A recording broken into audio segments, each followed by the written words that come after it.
It's really important to understand that if you're trying to create a video marketing strategy, you want to start with your target audience and you want to do a reverse analysis. In other words, you want to first identify what type of videos, what type of pinpoints your target audience has, what type of videos they will like to watch before you actually do a reverse analysis to create a video marketing strategy that actually produces good content, either visually or also in writing form.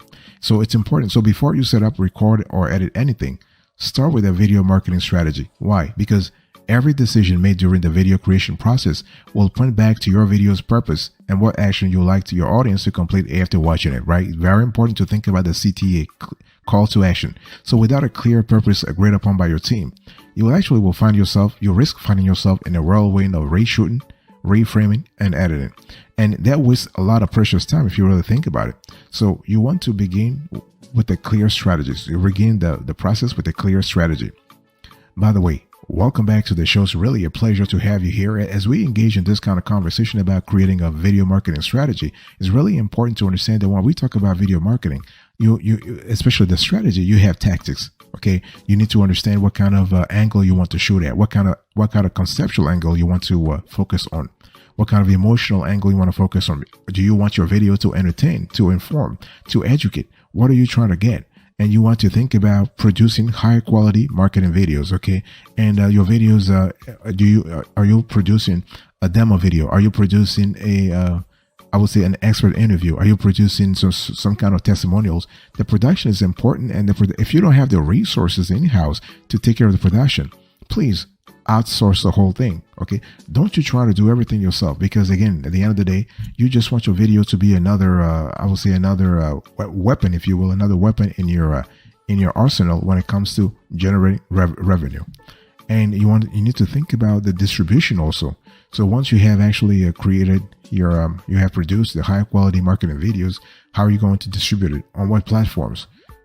Well, what kind of social media? Okay. And also think about video marketing reporting. So I'm just telling you the different stages of your video marketing strategy. Okay. The reporting is important, your dashboards, to sort of understand the ins and outs of your strategy, so you can continually improve it.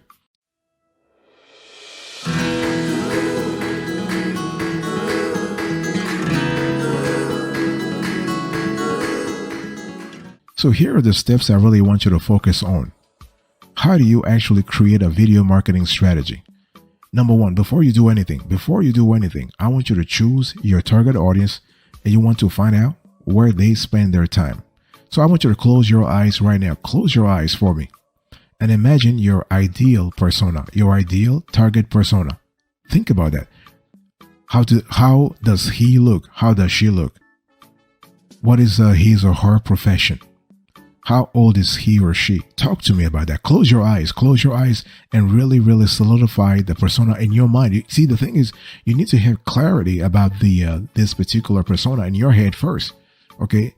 Because here we're not really dabbling into randomness. We're not dabbling into unclarity. We want clarity. We want granularity. And what kind of clothes does your target persona wear? Those are important elements. Now you might be thinking, well, I don't need to have that kind of granularity. You do, because once you start writing the script for your video, you're going to realize that some questions will be very easy to explain, will be easy to answer if you have a clear idea about your ideal persona. So the popularity of video and user generated video content means that you need to target a specific audience with each video. Okay, very important. By the way, I just want to quickly remind you of today's topic. What are we talking about? I'm explaining to you how to create a video marketing strategy that sells, that wins, that generates revenue. And it's really important to understand that if you don't already have strong buyer personas, you need to start creating them now. And if you already have a set of buyer personas, make sure to update your personas to include the most recent video research. It's really important. I don't care it's one of those things where it's better to spend 30 minutes or 1 hour in a brainstorming session with your team. Not only your team, the creative team, but also all the different stakeholders who actually, like the stakeholders who have, I would say, they have a stake. That's why they're called stakeholders. But my point is you want to actually bring around the table everybody that must have a say in the conversation. So stakeholders involve, for example, the salespeople. You have the customer service people. You have the marketing people. You have the R&D people. You might have some legal and HR people too.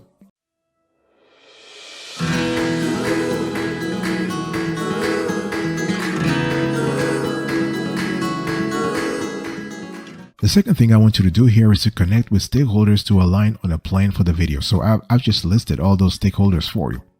It's really important to understand that stakeholders do have, they might have, for example, they might have competing goals. They might have competing narratives. So it's important to find some kind of synchronicity, some kind of harmony, some kind of a synergy in this sort of confused or this chaotic set of competitive goals, right? And so there are typically a lot of players when making a video. How can you ensure they're all aligned? And they need to be aligned. You got to find a solution here. And so what you want to do, and what we have seen working in our experience, is that you can create a questionnaire using Google Forms or SurveyMonkey, and you want to pass it along to the stakeholders of the project. That way, very simply but very consistently, you can ask the same questions of everyone and keep their responses in one place. And that's what you want anyway. You want to have consistency. You want to have regularity. Okay. And so at this stage, it's important to agree on a clear set of goals. And by the goals, I mean, what is the revenue generating objective here? Is your video marketing trying to increase brand awareness? Are you trying to sell more event tickets? Do you want to launch a new product and you want to create awareness around it? And most importantly, what do you want your audience to do after watching the video, right? It's not just about, again, we always talk about the fact that a video is not produced in a vacuum. So as you close your eyes, as you have identified your target audience, as you have actually gotten buy-in from all the various stakeholders, ask yourself, and they all must agree on the end goal here. So the customer has just spent the viewer has spent 5 minutes watching your explainer video or watching your testimonial video. Okay. And so what? What's next? This what's next must be very compelling.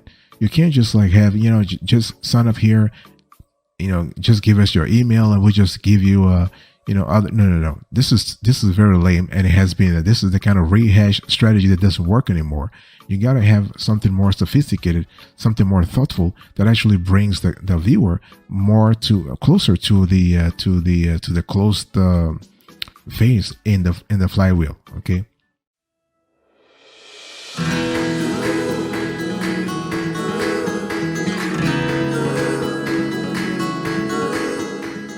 The third thing I want you to do here is to set a timeline and budget for your video. This is where we're speaking resources. And talk to me, boss. Talk to me. What kind of resources do you currently have? Are you is money not a problem? Do you have a gigantic budget, or are you actually counting every penny, or are you somewhere in between? So you got to ask yourself, what kind of budget am I playing with? Okay, it's very important. So think of video as a shorter, quicker, and less expensive version of your favorite film.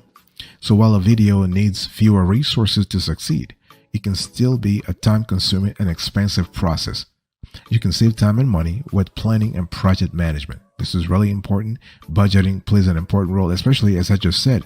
If you have a constellation, let's say you have a constellation of stakeholders who are all interested in the outcome, in the input and output of the video production process, then you need to make sure that you have a clear agreement on the goals in terms of timeline and budget. Otherwise, you're just spending money like you'll be over budget, and you don't want to be in that situation. Okay, so create right now. If you're listening to me, if you're thinking about having a clear video marketing strategy for your team, I want you to do a favor. Do me a favor. Create a clear timeline for every step. I mean, every single step. Okay, every single step. Don't worry about, we don't want granularity. You need granularity. You need details. So create a clear timeline for every step of the process, and you need to plan for occasional delays, because they will happen. I mean, we're all humans. Stuff happens. You can start a project thinking, well, I'll finish this project, let's say, in in 10 months, or and then one thing leading to another, you finish the project in like 2 years or 3 years or 4 years. Stuff happens, okay? And I mean, for video production, you don't want to create a video in 3 or 4 years, but you might be thinking, I'll do this in 5 days. And then the next thing you know, you're closing the video production process in 3 months. It happens all the time. So you need to understand that even a small video production relies on the skills of many different people. So you want to make sure that even with unexpected challenges and changes, you can still deliver your video on time, right? It's really important.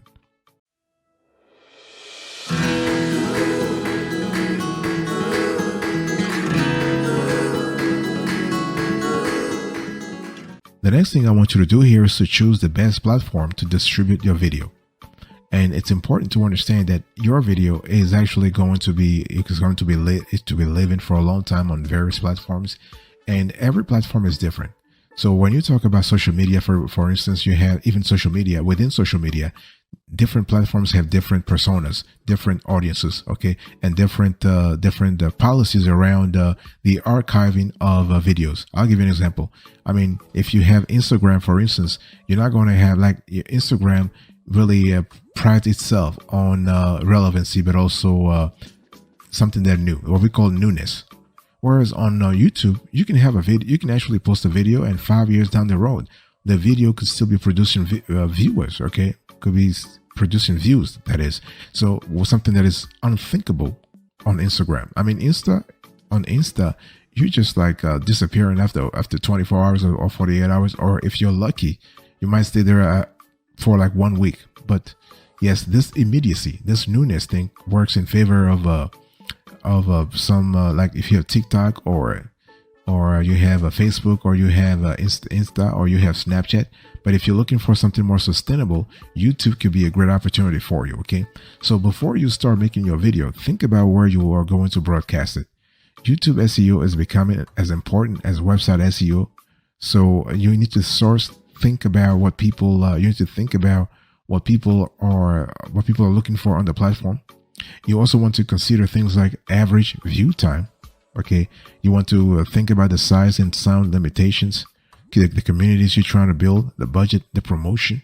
Okay, communities are really important when it comes to having I would say a cluster of like-minded people on the internet. Especially in some industries, it's really important. If you have, let's say, if you are a coach, an online coach, for example, having a community will really pay off big time.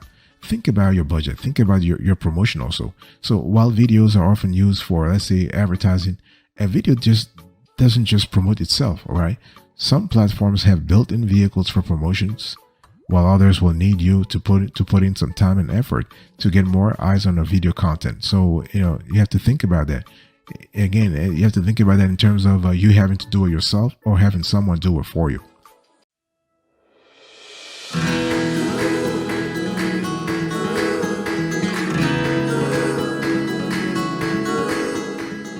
Step number 5, you need to actually develop messaging and choose the right types of video for your personas. If you remember earlier, I was just talking to you about the fact that you need to clarify, you need to elucidate your ideal persona, right? And again, when you start producing video, you need to think about several things. About the script. Make sure that the script resonates with your target persona. Think about your talent. Think about the choreography. Think about the setup. Will your target audience resonate with that? Or like, would all that setup, for example, resonate with your target audience? Okay, it's important to always have synchronicity, to have harmony, to have osmosis between your target audience's needs and the solutions you're trying to bring to the table. Okay, very important. Don't you go off topic here. Okay, so it's important to communicate a message with your videos. If you're not sure where to start, we have produced on other videos. We have given you examples of marketing videos to inspire your video strategy. Okay, things like you can have like explainer videos, you can have expert interviews, you can have demo videos, you have a constellation of videos. So just watch that show if you're not really sure. And one thing I need to also say that if you're not sure what kind of message is best for customers at different stages in the buyer journey, you need to align your video messages with the flywheel. So bottom line, what I'm saying is, if your customer is in the let's say the attract phase, for example, you're not going to put something that is more consistent with the delight phase. Okay, so always make sure that you have that consistency. And one thing I need to also say to you, and this is so important, with your budget, skills, and resources in mind, think about the creative roadblocks that might arise. Okay, and do you need a designer to create lower third graphics, for example? Are you going to create an animated video or a live action video? This is one of those conversations you need to have beforehand. Don't have it when the project is already on the way. No, you gotta have those conversations beforehand. You need to see exactly what kind of opportunities are there for your specific video. Okay, and again, if you don't have the team in house, it's always not a problem. You can actually outsource the whole thing. Not a problem at all.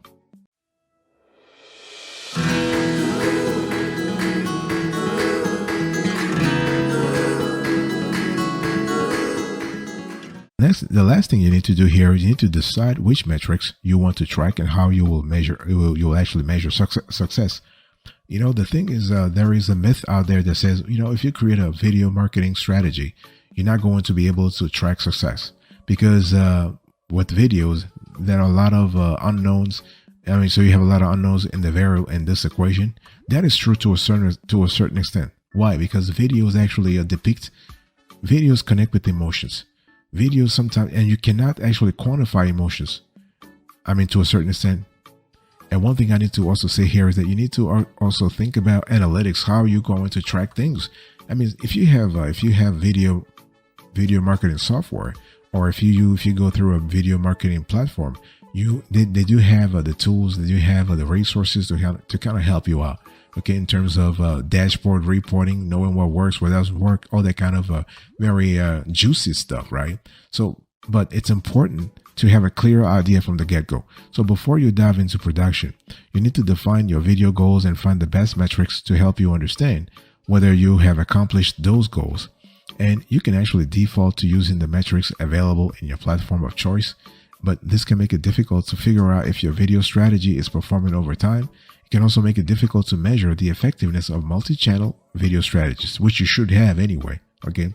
And so what you want to do instead is you want to choose several key performance indicators that correspond with your video goals.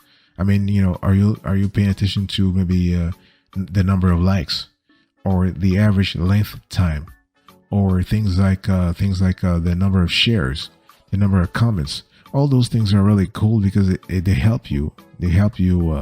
Track your video marketing strategy the proper way. So you are constantly changing things around. You're constantly improving things around, so you know what works, what doesn't work. Okay, and you are able to do things in a different way. One thing I also need to say here is that before closing to this conversation, remember that your video marketing strategy, your strategy, should be something that is constantly moving. It cannot be static, because your target personas are not static. Your target audience is not static. They're constantly moving. Their goals are moving. Their pain points are moving. Their concerns are moving. I mean, their worries are moving. So should your video marketing strategy. You need to constantly adapt to a changing world.